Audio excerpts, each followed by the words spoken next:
J'ouvre le second débat de ce sens public. C'est un droit de suite que l'on vous propose un peu plus d'un mois après l'enlèvement de Nicolás Maduro par des commandos américains. Qui dirige le Venezuela aujourd'hui, qui a la main sur le pétrole? Comment la Chine réagit-elle? Avant d'en débattre, première réponse en images. C'est un sujet signé Clément Guillonneau. Vive le Venezuela et vive les États-Unis. Hier, le ministre américain de l'énergie a rencontré la présidente vénézuélienne par intérim, Delcy Rodríguez, devenant ainsi le plus haut responsable américain à se rendre au Venezuela depuis la capture de Nicolás Maduro il y a un mois. Voici le programme plus large du président Trump. La paix, le commerce et les échanges, et non les conflits, les actions militaires qui ont tant dominé notre monde. Le ministre américain a notamment fait savoir que Donald Trump était passionnément engagé dans la transformation des relations avec Caracas. Delcy Rodríguez a pour sa part évoqué un partenariat productif à long terme et bénéfique pour les deux pays. Concrètement, nous avons discuté de projets dans les domaines du pétrole, du gaz, des mines et de l'électricité. D'apparence, la relation entre les États-Unis et le Venezuela semble se diriger vers une véritable coopération, alors que les relations diplomatiques entre les deux pays étaient rompues depuis 2019. Mais les experts se montrent plus prudents et vont jusqu'à parler de mise sous tutelle de Caracas. Il y a un fléchissement du gouvernement des États-Unis qui ne vise plus directement, en tout cas dans le court terme, dans l'actualité, un changement de régime, mais un point intermédiaire où le chavisme maintient le contrôle à l'intérieur des frontières et où le secteur pétrolier est mis sous tutelle. Sous la pression américaine, la présidente Delcy Rodríguez a déjà accepté plusieurs concessions ces dernières semaines. L'accès à de vastes ressources pétrolières vénézuéliennes et la libération progressive des prisonniers politiques. Il y a eu des libérations de prisonniers depuis maintenant le 3 janvier. Elles sortent par vagues plus ou moins importantes chaque jour, mais il y a un vrai débat, il y a des crispations en fait à l'intérieur du camp gouvernemental sur la rapidité en fait à laquelle ces libérations doivent avoir lieu, les conditions dans lesquelles elles doivent avoir lieu. Le Parlement vénézuélien doit adopter définitivement aujourd'hui un projet de loi d'amnistie pour la coexistence démocratique. Une fois ce texte voté, l'ensemble des prisonniers politiques au Venezuela devraient être libérés. Et à propos du Venezuela, peut-on parler d'un pays vassalisé par Donald Trump? Voilà le titre de notre débat. J'accueille Saray Suarez. Bonsoir, bienvenue. Vous êtes journaliste indépendante vénézuélienne. Vous écrivez notamment pour la Grande Aldea. Giovanna De Mayo, bonsoir et bienvenue. Bonsoir. Vous êtes chercheuse associée à la George Washington University, enseignante de politique étrangère américaine à Sciences Po Paris. Bélir Nabli, bonsoir. Bonsoir. Bienvenue. Vous êtes professeur des universités en droit public, auteur de L'État de droit, publié aux éditions Que sais-je. Et Jonathan Boucher-Petersen est resté à mes côtés, évidemment. Toujours là, éditorialiste pour Sens Public. Il faut peut-être commencer, Saray Suarez, par rappeler ce qu'est la nature de ce régime vénézuélien qui n'a pas changé avec la chute de Nicolás Maduro. Tout à fait. C'est un régime qui reste avec l'architecture totalement intacte sur place depuis ce qui s'est passé le 3 janvier. C'est un régime qui a été violent, cruel et même pervers. Je pense que les dernières années ont montré une manque de sensibilité même à ce peuple qu'ils disent défendre depuis tant d'années. Il faut se rappeler que Hugo Chavez a gouverné le pays avec une main de fer qui est devenue progressivement de plus en plus autoritaire jusqu'à un point où ça gardait même plus les formes. Nicolás Maduro, à la mort d'Hugo Chavez, c'est que la continuité de ce projet qui avait été mis en place par ce militaire de main très très ferme et qui s'est occupé de militariser tout le pays, toutes les institutions, de démanteler la démocratie de l'intérieur en utilisant les mêmes outils de la démocratie. Et ceux qui sont aujourd'hui au pouvoir, ils faisaient partie de l'équipe, en quelque sorte, de Nicolás Maduro. Ils faisaient totalement partie de l'écosystème et de Hugo Chavez et de Nicolás Maduro. Donc on ne peut pas parler des changements aujourd'hui. Il y avait un article de International Crisis Group qui l'intitulait « Transaction aux transitions ». Et je trouve très juste, justement, ce mot, parce qu'on est plutôt face, pour l'instant, à une transaction où les Américains viennent prendre la main sur des ressources. On en parlera et on va développer après. Mais la transition a l'air très très loin pour l'instant encore. Avec des arrestations politiques qui continuent. Écoutez, cet homme, il nous raconte comment son père a été arrêté. Son père qui venait d'être libéré de prison, qui a été enlevé de nouveau. Il ne sait pas par qui. Écoutez. Mi padre Mon père a été enlevé vers 11h45 du soir par des hommes non identifiés, sans uniforme, armés de fusils. Il a été pris en embuscade par 3 véhicules. Il se trouvait avec un groupe de personnes à ce moment-là.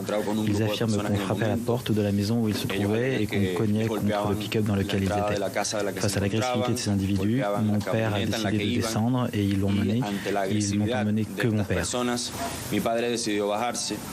À cette heure-ci, nous n'avons pas d'informations officielles sur son lieu où il se trouve. On est donc face à une dictature. Et pourtant, que cherche Donald Trump, Giovanna de Maio? Est-ce qu'il cherche à faire tomber cette dictature avec 5 semaines de recul? Je pense que le changement de régime n'était pas vraiment dans les intentions de Donald Trump, qui cherche plutôt une vassalisation, donc je vais dans le sens du titre de l'émission, d'un pays qui n'était pas disponible à la coopération avec les États-Unis, mais en même temps, l'idée, la priorisation de l'hémisphère occidental qu'on voit dans la politique étrangère de Donald Trump, et c'est explicité dans la revue stratégique, dans la National Security Strategy de l'automne, montre une priorisation complète de cet hémisphère où les États-Unis ne tolèrent pas une ingérence d'autres pays, que ce soit la Chine ou la Russie, ou de régimes qui ne seraient pas coopératifs vis-à-vis ceux qui veulent les États-Unis. Il faut arrêter de se dire que les États-Unis cherchent une démocratisation de ce pays, mais c'est vraiment l'idée de pouvoir dominer le marché énergétique, mais pouvoir aussi dicter l'avenir d'un pays qu'ils veulent effectivement vassaliser. À quel point, Belir Nablis, cette opération américaine, enlèvement d'un chef d'État sur son propre territoire, marque une bascule pour vous? Alors une bascule, malheureusement pas. De mon point de vue, je dirais qu'il y a déjà un précédent par rapport au rapport entre les États-Unis et l'Amérique latine et l'Amérique centrale. Le précédent, c'est le général Noriega qui a déjà fait l'objet d'un tel enlèvement en tant que dirigeant d'un État. Ça remonte à 1989. Oui, certes. Est-ce qu'on n'était pas dans une... Parce que vous êtes un spécialiste de relations internationales et de droit international. C'est quand même l'essence d'un droit international foulé aux pieds, cette opération. Alors, bien sûr, vous avez raison sur ce point. Ce sont les principes fondateurs et fondamentaux de la Charte des Nations Unies qui ont été manifestement et expressément violés par cette opération. Premier principe, lorsqu'un État a un différend avec un autre État, il doit privilégier un mode de résolution pacifique, c'est-à-dire la voie diplomatique. Deuxième principe violé manifestement, c'est la souveraineté de l'État vénézuélien qui a vu son intégrité territoriale violée par une opération militaire sur son propre sol avec la destruction d'infrastructures militaires et autres, y compris civiles. Enfin, troisième principe, peut-être le plus intéressant parce qu'il est à la charnière de l'ordre interne et international, c'est l'ingérence américaine dans les affaires intérieures vénézuéliennes. Même si vous avez raison de souligner que Donald Trump n'est pas mu par une volonté de démocratiser le pays, en ce sens, il se distingue de l'invasion de l'Irak par George W. Bush. Il y avait ce... Alors peut-être prétexte ou pas, chacun jugera comme il veut, mais on pourrait parler d'un prétexte démocratique. Quoi. Pour le coup, il n'invoque pas ce prétexte de la démocratisation ou du label de la démocratisation de la région. Non, il assume pleinement un discours hégémonique, pour ne pas dire impérialiste, même si ça peut sembler anachronique, mais il n'empêche, c'est bel et bien ce à quoi on assiste à travers cette réactualisation de la doctrine Monroe par Donald Trump, avec quand même un autre élément tout à fait intéressant, là aussi qui se distingue avec George W. Bush, c'est le fait que le président Trump a reconnu officiellement que le droit international n'était pas une variable qui pesait dans ses décisions internationales, que seule sa conscience devait le guider. Sa moralité, même, il avait dit. Sa moralité, ça laisse songeur. Effectivement, ça laisse songeur. Avec quand même, et d'ailleurs, en vous écoutant, le parallèle ne vaut pas complètement, évidemment, ce sont deux pays très différents, mais je pense à l'Iran et je pense à l'espoir qu'un peuple peut mettre dans une intervention comme celle de Donald Trump. Est-ce qu'il y a eu ou est-ce qu'il y a encore, Saray Suarez, un espoir des Vénézuéliens que l'intervention de Donald Trump puisse faire tomber ce régime dont ils veulent se débarrasser? Certainement, il y a un espoir. Il y a même eu une enquête qui a été faite. Il me semble que ça donnait à 80% le soutien à cette intervention militaire au Venezuela de la part de Donald Trump. Il faut savoir que le peuple vénézuélien a tout essayé. On a participé à tous les dialogues nationaux et internationaux qui ont été proposés. Il y en a eu une dizaine à peu près, si ce n'est pas plus. Ils ont participé à toutes les élections possibles et imaginables, révocatoires, élections présidentielles, élections locales. On a choisi une Assemblée nationale qui, quelques temps après, a été complètement mis de côté parce que le gouvernement a décidé que, comme ils n'étaient pas les gagnants, elle était invalide. Donc, on a tout essayé, toutes les actions possibles, les manifestations dans la rue, etc. Ce problème vénézuélien n'était plus un problème qui était possible d'être résolu, malheureusement, que par les Vénézuéliens et par la voie pacifique. Il fallait un accompagnement vraiment international. Et le peuple vénézuélien a la sensation d'avoir été laissé à l'abandon. Et c'est là la similitude un peu que peut se faire par rapport au peuple de l'Iran, qui souffre aussi de cette solitude et cet abandon, aujourd'hui face à un régime criminel, violent, tyrannique, qui ne le laisse pas respirer. Et c'est la même sensation qu'ont eu les Vénézuéliens. Donc aujourd'hui, je pense que c'est tout à fait vrai, toutes ces violations de droit international, c'est un fait, on ne peut pas le nier. Ce qui s'est passé, ça crée un précédent encore plus important à notre époque aujourd'hui. On a vu après que ça continue avec la Groenland et ça va continuer demain, on ne sait pas avec quoi d'autre, parce que monsieur est assez imprévisible. Mais il y a aussi c'est une sorte de double fréquence dans laquelle on doit voir les choses. Il y a la fréquence internationale. Nous, on est ici aujourd'hui, nos droits sont garantis. On quitte ce plateau aujourd'hui, personne ne va nous mettre en prison à cause de ce qu'on vient de partager sur ce plateau. Ce n'est pas le cas des Vénézuéliens. Au Venezuela, le regard est différent parce que les Vénézuéliens qui sont sur place vivent ce phénomène depuis plus de 25 ans et ils ont soumis à un régime vraiment brutal qui torture les gens, qui vous met en prison rien que par un message sur votre WhatsApp. Et ça explique peut-être, Giovanna De Maio, la réaction des pays occidentaux face à cette opération des États-Unis au Venezuela. On a une espèce d'alignement ou de soutien. Ils ne savent pas exactement sur quel pied danser parce que c'est une dictature et qu'on voudrait bien l'avoir tombée. Parce que effectivement, les pays occidentaux et surtout l'Europe étaient dans une position vraiment pas facile parce que d'une part, ils ne reconnaissaient pas le gouvernement de Maduro et entre-temps, c'est une opération qui va contre le droit international. Et encore une fois, on peut mettre en évidence le deux poids, deux mesures qu'on a pu voir après avec le Groenland, où effectivement, comme il s'agissait d'un territoire d'un pays européen, les pays européens ont pu réagir de façon différente. Mais je pense que si on n'avait pas eu le Venezuela comme un peu antichambre de ce que Donald Trump était capable de faire, on n'aurait peut-être pas pu réagir de la même manière, de la même vitesse qu'on a vu avec le Groenland. Et je tiens à dire, pour compléter sur le droit international, en fait, c'est pas forcément, pas que Trump ne se soucie pas du droit international, mais c'est en fait une stratégie, c'est affiché que comme une manifestation de force de mettre de côté le droit international. Les États-Unis sont plus puissants du droit international et donc ils peuvent se permettre ce qu'ils veulent dans leur hémisphère, dans leur zone d'influence. Et même la génération de personnes comme J.D. Vance qui ont été déployés en Irak, en Afghanistan, ils ont un mépris total pour la démocratie, les droits de l'homme. Tout ce qui compte, c'est la logique de puissance. Et donc on peut lire cette opération dans une logique de manifestation de la puissance américaine. Alors il y a beaucoup de chapitres passionnants à venir dans notre débat. On va parler du pétrole évidemment, parce que c'est l'un des objectifs de Donald Trump, ce pétrole vénézuélien. Et puis aussi de Cuba. Il y a un effet domino avec une situation assez dramatique pour les habitants de Cuba. Jonathan, vous vouliez intervenir? Juste un mot, parce que je réfléchissais au parallèle et une forme quand même de continuité. C'est-à-dire qu'il y a l'affirmation de la force, là, très clairement, et il y a quand même le mensonge comme ligne rouge à chaque fois. C'est-à-dire qu'on se soit George Bush à l'époque sur l'Irak, on se souvient quand même de Colin Powell devant l'Assemblée des Nations Unies, donc les armes de destruction massive. Là, c'est quand même l'idée.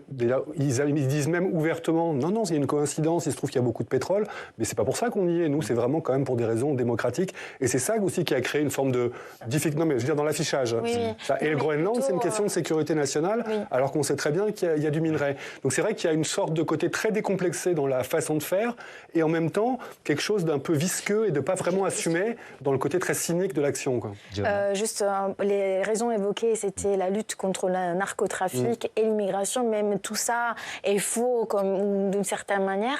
Mais il a eu aussi cette tentative de faire remonter le narcotrafic comme un crime de terrorisme international et le faire remonter comme justification. Oui, en disant Nicolás Maduro est à la tête d'un narco-État et donc c'est du terrorisme, du narcoterrorisme. Ils ont fait passer les cartels sur la liste. C'est vraiment une justification démocratique. Un vernis, un tout petit vernis. Bélir Nabli. Moi, je suis d'accord pour reconnaître la complexité des situations, surtout lorsqu'il s'agit de dictature. Parce que souhaiterait précisément aussi au nom du droit des peuples à disposer d'eux-mêmes, c'est-à-dire de définir leur propre destin. Et les Vénézuéliens voudraient un autre destin politique que celui-ci. Donc on est plutôt pour un changement politique. Mais accepter précisément la violation du droit international, pas pour le principe, mais pour ce qu'il y a derrière, c'est-à-dire le recours à la force, c'est ouvrir une boîte de Pandore dont on ne peut pas imaginer les conséquences. Je vous donne un exemple très concret. Si on accepte la normalisation de l'ingérence, tout simplement, dans les affaires intérieures, eh bien on voit très bien ce que ça pourrait donner, y compris en France, à travers certaines déclarations de responsables américains qui ont estimé qu'ils suivaient avec attention la situation politique franco-française, y compris par rapport au procès de Marine Le Pen, et qui n'hésiteraient pas, d'une certaine manière, à s'y intéresser plus que... on a même des confrères allemands qui parlaient de menaces sur les magistrats du procès en première instance. Précisément, mais c'est aussi ça l'ingérence dans les affaires intérieures. Donc accepter ce type de franchissement de ligne rouge du droit international, c'est très grave et c'est très dangereux, y compris pour nous. Et je garde à l'esprit quand même la première réaction du président Macron dans un communiqué qui a, d'une certaine manière, non seulement n'a pas condamné l'intervention américaine, mais en plus, et ça c'était vraiment un acte de rupture par rapport à la tradition diplomatique, ne s'est pas référé au droit international comme vecteur de résolution ou d'appréciation d'une situation internationale. Il est revenu sur cette première après, déclaration. Il y a eu un rétropédalage. Oui, mais c'était une manière de reconnaître un faux pas assez grave. Alors que même Marine Le Pen on avait appelé au droit international quand même. Pour compléter justement sur ce sujet, et c'est totalement vrai, hein, le fait de créer des précédents sur l'ignorance et qu'on permet que certains pays se mêlent de certains aspects de la vie politique d'un pays. Le Venezuela a été sous le chapeau de Cuba. La preuve, c'est que 36 personnes de la garde présidentielle de Nicolás Maduro ont été assassinées dans cette opération. Qu'est-ce qu'ils font, 36 représentants des forces de l'ordre cubaines, à protéger le président de ce pays? C'était 36 Cubains qui étaient là-bas. Qu'est-ce qu'on dirait si en France, on aurait une quarantaine d'hommes d'un autre pays à assurer la sécurité du président de la République? Alors, je suis d'accord avec vous sur le fond. Et par rapport à ça, il n'y a pas que ça. Le Cuba était responsable dans plein d'autres éléments de la sécurité et de contrôle, les pièces d'identité, la participation de la Russie et de la Chine également, et même de l'Iran. À la demande de Maduro. Bon, c'est plus parle de Cuba. Mais il y a une question de souveraineté également qui est violée. Et là, la communauté internationale ne se prononce pas. Bon, je vois que vous voulez répondre. Un mot, Bélir Nabli, on reparlera de Cuba un peu plus tard, donc c'est pour ça. Oui, juste pour préciser que formellement, c'est quand même pas comparable.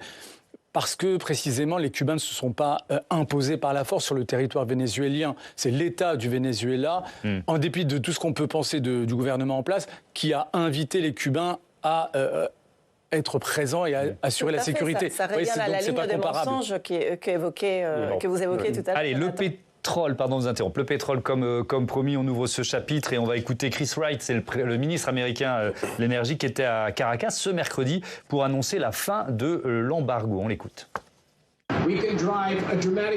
Nous pouvons provoquer une augmentation spectaculaire de la production pétrolière vénézuélienne, de la production de gaz naturel vénézuélienne, de la production d'électricité vénézuélienne. Et plus important que tout cela vise à accroître les opportunités d'emploi, les salaires et la qualité de vie de tous les Vénézuéliens à travers le pays. Allez, j'accueille de nouveau Clémentine Louise sur ce plateau pour parler du pétrole vénézuélien, embargo qui était en vigueur depuis 2019. On a bien compris que Donald Trump lorgne sur ses richesses. Le jeu en vaut-il vraiment la chandelle? Eh bien, en tout cas, le chemin n'est pas tout tracé vers les puits de pétrole vénézuéliens, comme semble le croire le président américain. Première embûche, le pétrole lui-même, car il y a plusieurs types de pétrole, du pétrole léger, du pétrole lourd.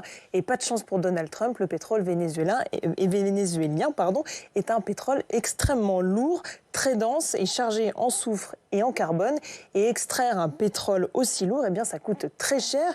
Et les infrastructures vénézuéliennes ne sont pas vraiment en état. Elles sont plutôt vétustes, un peu rouillées. Il y a déjà eu plusieurs fuites qui ont causé des dégâts assez catastrophiques pour les lacs, les mangroves et même les plantations aux alentours. Donc on imagine donc un plan de rénovation de ces infrastructures qui pourrait coûter très cher. Oui, Donald Trump évoque la somme de 100 milliards d'euros à investir sur 15 ans pour faire grimper la production au niveau voulu.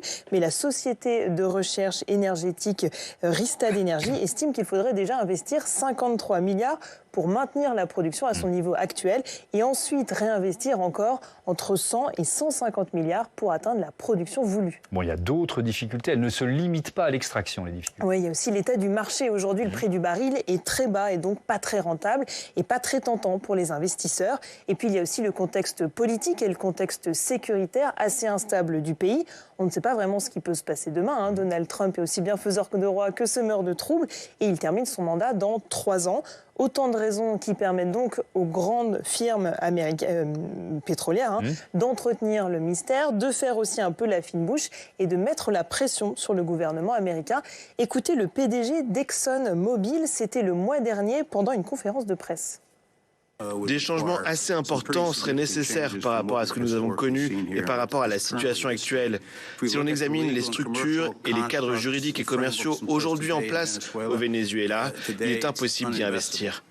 Est-ce que ça signifie pourtant que le patron d'ExxonMobil ne va pas investir? Alors pas vraiment, il faut plutôt comprendre en fait qu'Exxon attend du gouvernement américain qu'il facilite leur arrivée, par exemple en assouplissant le cadre juridique ou le cadre commercial, car en fait il semble très peu probable que les firmes pétrolières n'investissent pas malgré les nombreux points noirs. On l'a vu du pétrole vénézuélien, ces firmes en fait font le pari que la demande va remonter et elles s'appuient sur un rapport de l'Agence internationale de l'énergie qui prévoit qu'il y aura des tensions autour du pétrole dans quelques décennies. Et comme la production mondiale est aujourd'hui en déclin, eh bien, il faut investir maintenant pour produire dans 20, 30 ans, 40 ans, etc. C'est donc un pari à moyen, long terme, un pari risqué, mais si les hypothèses se concrétisent, c'est un pari qui pourrait rapporter très gros. Merci beaucoup, Clémentine. Je voudrais commencer avec vous, Saray Suarez, pour parler de l'argent du pétrole depuis 25 ans de chavisme, c'est ça? À quel point cet argent est détourné ou pas et depuis quand? L'argent qui entrait pour concept de pétrole avec l'entreprise statale PDVSA a été utilisé par Chavez déjà dans un premier temps comme une tirelire. Il sortait l'argent de cette entreprise pour financer toutes sortes de campagnes politiques, d'activités politiques, de prosélytisme, etc. J'ai pu visiter à l'époque où on pouvait lire en France des articles sur combien la redistribution de pétrole avait lieu sur place dans les systèmes de santé, éducation et autres. J'ai visité les hôpitaux à cette époque-là au Venezuela qui tombaient sur la tête des patients. Pourquoi? Parce qu'il a décidé de créer un État parallèle au Venezuela. Donc, il y avait un système de santé qui existait avec des hôpitaux, des infrastructures qui ont été créées pendant les quelques années de démocratie très imparfaite, mais ils existaient. Il a créé un système parallèle, Barrio Adentro, c'était un programme de santé avec les médecins cubains qui venaient remplacer les médecins vénézuéliens qui se trouvaient sans travail à faire chauffeur de taxi parce qu'ils ne trouvaient pas de quoi travailler sur place ou à quitter le pays, pour créer un système parallèle. Et la même chose s'appliquait à plein de systèmes. Les universités, la même histoire. On avait des universités qui recevaient plus d'argent et des universités créées par les chavismes. Les chavismes essayaient de faire pousser de la terre un nouveau pays. Mais que, évidemment, à l'époque d'un baril à 130 dollars en 2008, c'était possible.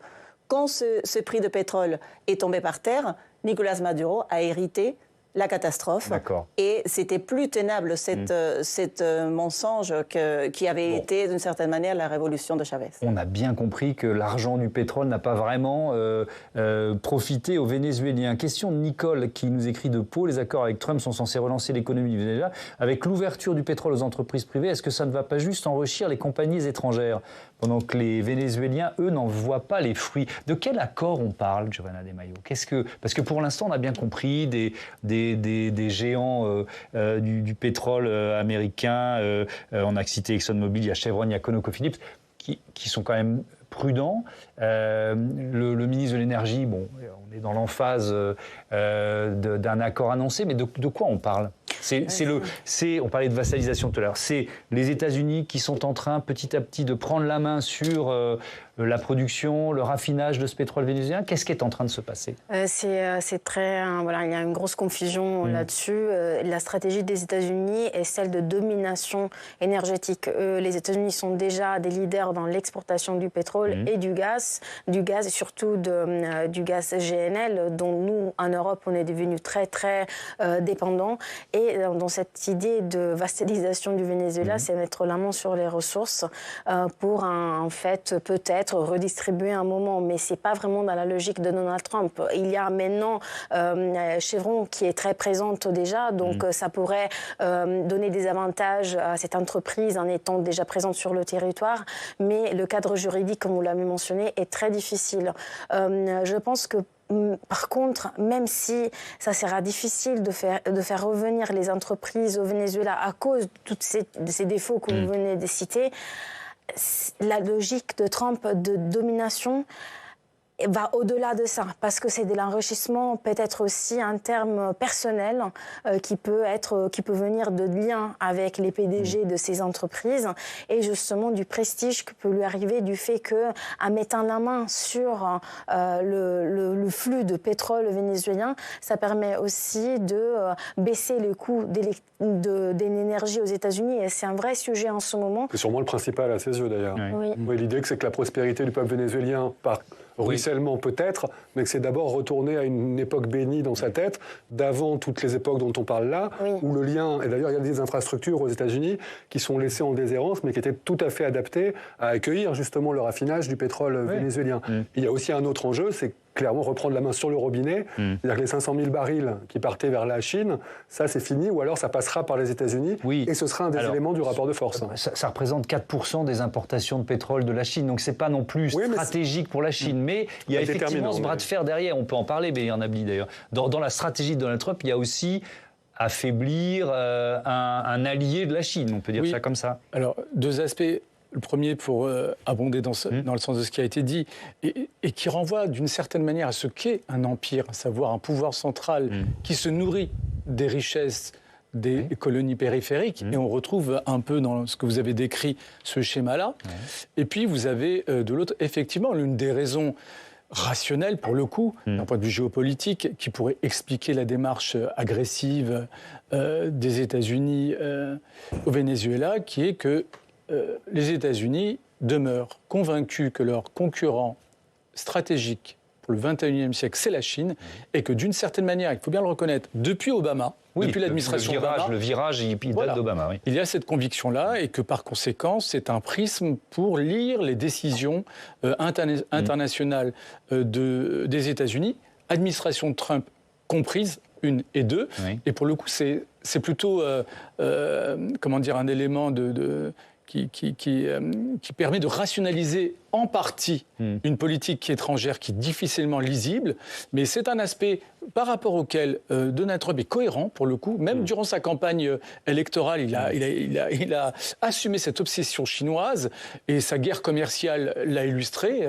Et donc, il faut garder à l'esprit que ce qu'il a fait et ce qu'il fera en Amérique latine sera guidé par la volonté de rejeter la Chine hors de cette zone d'influence naturelle, ce que les États sud-américains ne sont pas a priori prêts à accepter, parce qu'ils se sont déjà engagés largement avec la Chine. Alors, on va continuer d'en parler de la Chine, finalement, en se tournant vers ce qui se passe à Cuba avec vous, Jonathan, puisque vous vouliez évoquer cet effet domino, en quelque sorte, Cuba qui a pris de plein fouet la chute, ou plutôt l'enlèvement, le kidnapping de Maduro. Oui, parce que de façon assez concrète, pour Cuba, le Venezuela, donc c'était le premier fournisseur de pétrole. Et le blocus mis en place depuis le mois de janvier asphyxie totalement un pays qui était déjà dans la difficulté.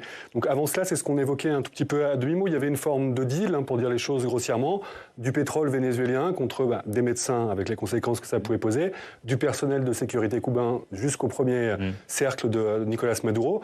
Mais tout ça, ça s'est fini de façon assez abrupte avec le kidnapping donc, du président vénézuélien. Et ça crée une situation très compliquée pour la population. Donc les reportages qu'on a sur place, les coupures de courant quotidiennes, fortes restrictions sur le carburant. Depuis lundi, le télétravail quasi généralisé, la semaine de 4 jours dans les entreprises publiques, les études à distance, réduction des services de bus, de train, fermeture de certains établissements touristiques. Et on a même eu ce message aux compagnies aériennes en disant c'est pas la peine de penser faire le plein à Cuba, ça n'est juste plus possible. Donc on a vu que le Mexique a essayé un peu de se substituer à Cuba en disant on peut pas quand même complètement laisser tomber, pas forcément le régime, mais la population. Donald Trump menace de droits de douane, la présidente mexicaine a été obligée de reculer. Lundi, on a entendu le porte-parole du Kremlin dire que des discussions étaient en cours avec les autorités cubaines pour fournir son assistance, mais ça aussi, les Américains n'y sont pas tellement disposés. Alors, Cuba, est-ce qu'on peut parler d'une obsession pour Donald Trump ? Alors, là où c'est vraiment une obsession, c'est pour son secrétaire d'État, Marco Rubio. Donc, il y a une histoire personnelle évidemment liée parce que c'est le fils d'exilés cubains à Miami. En vérité, Cuba a fortiori du temps de Fidel Castro, qui faisait figure d'épouvantail régional. C'est un dossier sur lequel toutes les administrations américaines se sont cassées les dents. Depuis plus de 6 décennies, donc les États-Unis ont tenté de renverser le régime castriste par différents moyens. L'épisode le plus connu, c'est évidemment le débarquement de la baie des Cochons en 1961, qui a tourné au fiasco pour les émigrés cubains soutenus par Washington. Et depuis, l'île a été soumise à des sanctions économiques croissantes et permanentes, sauf pour une brève période sous Barack Obama, une forme de détente un peu circonstancielle. Oui, et puis alors l'ambition clairement affichée par la Maison-Blanche, c'est de faire tomber ce régime castriste d'ici à la fin de l'année. Oui, c'est formulé tel quel, donc c'est dit, mais ce que Trump cherche à faire, c'est que le régime s'effondre de lui-même, c'est-à-dire sans intervention militaire, sans avoir besoin d'engager des soldats et sans rentrer dans un rapport de force direct, comme une sorte de château de cartes dont les fondations seraient déjà fatiguées. Ce qui est certain, c'est que depuis la mort de Fidel Castro, depuis le retrait de son frère Raúl, le régime, qui n'a jamais été un modèle dans le respect des droits humains, c'est toujours le coup de le rappeler, n'a pas réussi à se réinventer, ou en tout cas à offrir un nouveau chemin. Particulièrement depuis 5-6 ans, depuis la crise du Covid, il apparaît clairement dans l'impasse. Donc crise économique profonde, on l'a dit, elle ne fait que s'intensifier. Secteur touristique, qui était quand même une manne importante au point mort. Exode de 2 à 3 millions de personnes sur une île qui compte à peu près 10 millions d'habitants. C'est considérable. Donc Trump fait le pari qu'en intensifiant encore les sanctions via le blocus pétrolier, alors ça ne peut que naturellement conduire la population à se révolter ou, à minima, le régime à se soumettre et à transiger. Bon, pour conclure, est-ce qu'on en voit les premiers signes ? C'est ce qu'on disait au Venezuela. Pour le coup, le régime de sanctions, le régime d'appauvrissement, le régime de tension, c'est quelque chose que le Venezuela a beaucoup vécu ces dernières années. Donc c'est une stratégie qui vise en premier lieu la population, en tout cas dont la population est la première à ressentir les conséquences, et qui a aussi un effet pervers, c'est que ça rend d'autant plus dépendant la population à l'égard du pouvoir en place. Ça ne crée pas forcément les conditions du soulèvement. Sur l'île, actuellement, l'atmosphère est pour l'instant plutôt calme selon les médias présents. Mais l'enjeu, c'est de voir en fait ce qu'il emportera entre le puissant sentiment anti-impérialiste, anti-yankee, qui existe évidemment là-bas, qui fait même un des ferments du régime, et le ras-le-bol à l'égard effectivement d'un pouvoir qui n'offre aucun horizon désirable. À défaut de faire tomber le régime, ce qui est l'objectif officiel, Trump souhaite, et on le disait sur le Venezuela, non pas pour des raisons démocratiques, mais pour des raisons un peu historiques, un peu égotiques, soumettre ce régime, être le premier président à y arriver. Mais il y a vraiment beaucoup. On pourrait faire tout un autre édito sur les différences structurelles entre Cuba et le Venezuela. À Cuba, il n'y a pas d'opposition. Il y a une imbrication du système qui date pas simplement de quelques années, mais qui date de plusieurs décennies. Il y a déjà eu une crise très forte après la chute de l'URSS au début des années 90. Ça n'avait pas fait tomber le régime.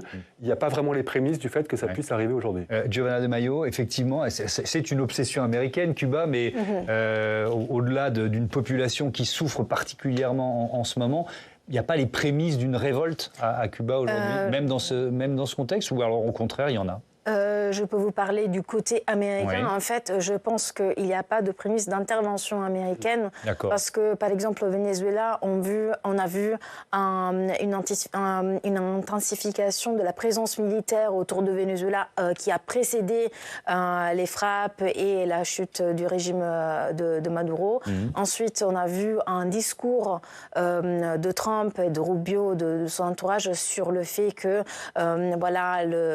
Maduro Maduro était à la tête d'un narco-État. On ne voit pas du tout ça. On ne voit pas la figure d'un bad guy, d'un quelqu'un à enlever à Cuba en particulier. Donc une intervention militaire, effectivement, semble donc il joue plutôt un pourrissement de l'intérieur. Un pourrissement de l'intérieur et peut-être une situation d'urgence où les États-Unis seraient appelés à intervenir d'une manière ou l'autre pour apporter du confort à la population cubaine. Mais donc il faut attendre que ça s'effondre complètement pour un état d'urgence ou voilà, une nécessité d'intervention qui peut se justifier à la lumière d'une immigration massive menacée pour les États-Unis. Oui. Moi, je pense qu'il y a eu quand même des symptômes assez importants. Il y a eu des manifestations, on ne peut pas passer à côté. Il y a eu des très, très fortes manifestations à Cuba en 2025 les gens ont sorti dans la rue. C'est une chose très, très rare. Et vraiment, ça montre l'excès et la fatigue totale d'un pays qui n'en peut plus de vivre sur ce régime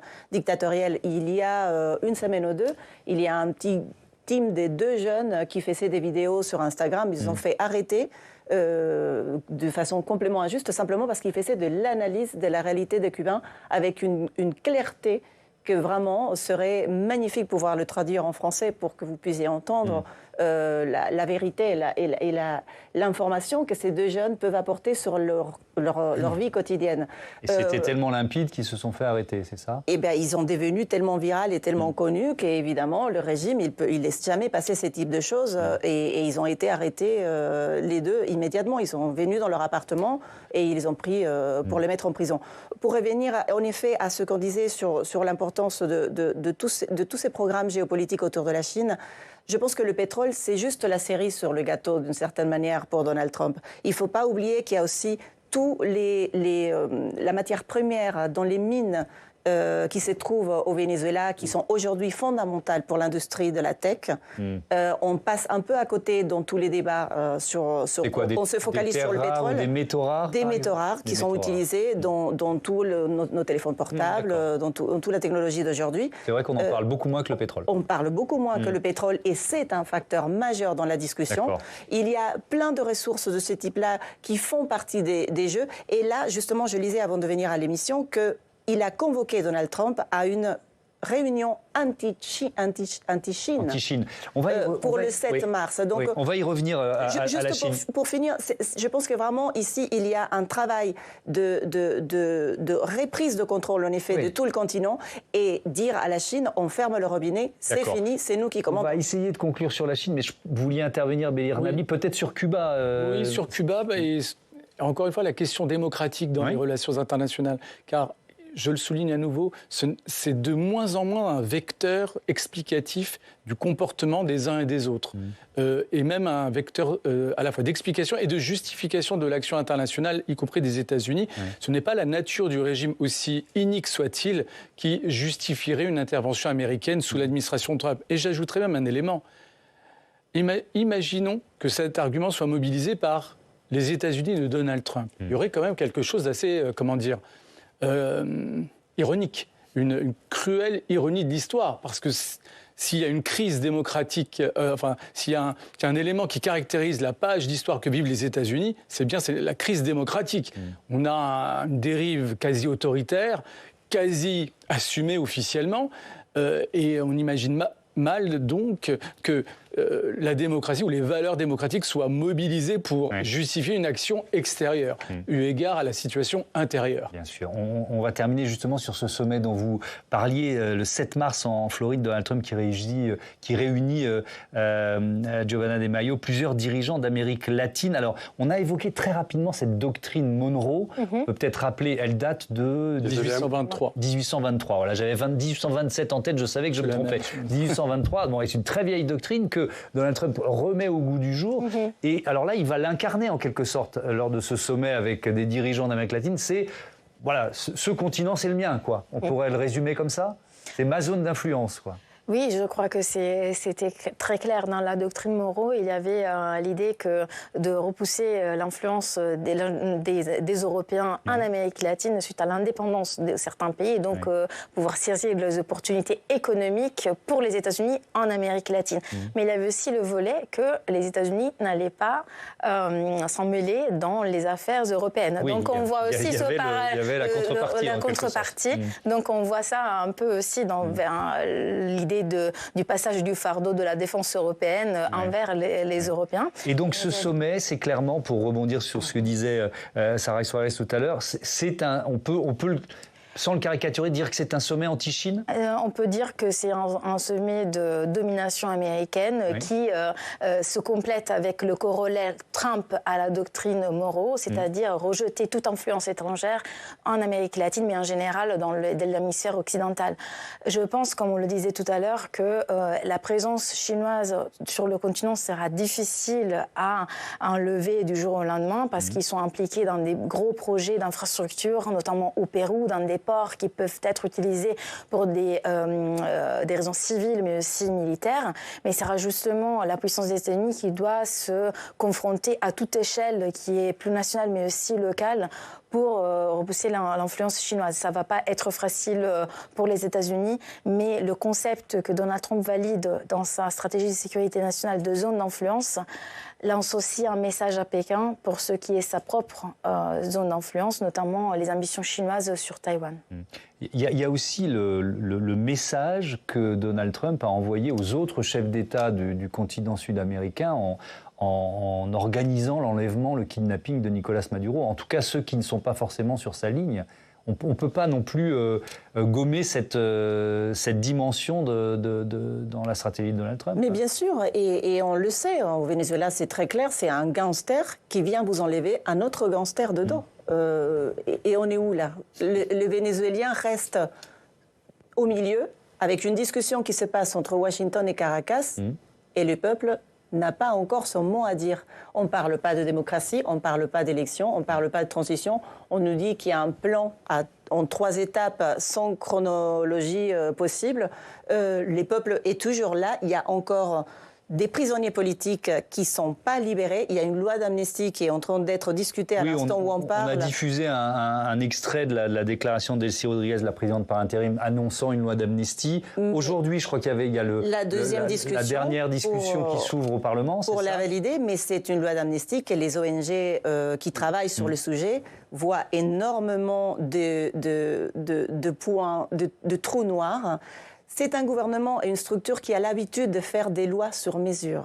Et ça, c'est parti de Chavez. Ils ont l'habitude de construire des lois qui les bénéficient dans leur Ils annoncent la fermeture d'une des pires prisons du pays, là, qui s'appelle... Ils sont très forts en communication. Je recherche le nom, là. Hélicoïde. Et pour jouer à l'ironie, comme ils aiment bien, le transformer dans un centre récréationnel et de jeux. Des lieux où les personnes ont été torturées jusqu'à la mort, qui va être transformé dans un espace sportif et des cultures. C'est vraiment se moquer de la tête des Vénézuéliens. Et là, vraiment, cette loi a énormément de choses à être corrigées. La bonne volonté qui s'affiche, c'est juste pour faire les jeux à Washington. Mais en réalité, la communication vis-à-vis le Venezuela, c'est une communication, on reste au pouvoir, vous restez soumis à notre décision. Et on n'a aujourd'hui que 431 prisonniers politiques qui ont été libérés sur presque 900 personnes, ça suffirait d'ouvrir les portes de ces prisons pour laisser sortir les gens en une après-midi. Ils ne le font pas parce qu'ils sont en train de jouer avec la vie de ces personnes. Les familles de ces prisonniers attendent d'ailleurs les principaux prisons de pays et ils ont toujours à espérer un geste vraiment de bonne volonté qui n'arrive pas. Bélir Nabli, j'imagine que vos étudiants doivent souvent vous poser la question, est-ce que l'ONU sert encore à quelque chose dans ce climat actuel ? Est-ce qu'on doit s'y raccrocher d'une certaine façon, en disant heureusement qu'elle est encore là, cette organisation ? Si l'ONU est impuissante, c'est à cause de ses membres et de ses membres principaux, à savoir les membres permanents du Conseil de sécurité, qui neutralisent via leur droit de veto toute capacité de décider et de peser donc sur ce type d'affaires. Et dès lors que l'un des membres est protagoniste de l'affaire en question, qu'il s'agisse de la Russie de Poutine ou des États-Unis de Trump ou de Bush. C'est ça qui neutralise. Donc l'ONU sortira de son impuissance que si elle est profondément réformée. Et il faut souligner ici l'enjeu et le défi que représente le Conseil de la paix qu'a créé. C'est bien le Conseil de la paix. Oui, le nom est tellement surréaliste d'une certaine manière que... Mais il n'empêche, c'est aussi un défi qu'il a lancé à l'endroit de l'ONU. Évidemment. Merci beaucoup. Merci à toutes et à tous d'avoir participé à ce débat. Votre livre, Ménir Nabli, L'état de droit, aux éditions Que sais-je. Je vous dis à bientôt sur Public Sénat. Voilà, c'est la fin de ce Sens Public. À lundi, 18h, 22h. Publicsénat.fr, c'est notre plateforme. Vous avez tous nos débats. Vous pouvez nous réécouter également en podcast. Et puis, notez que dans la matinale demain, Oriane Mancini reçoit Laurent Jacobelli, le porte-parole du Rassemblement national, député de Moselle. Bonne soirée.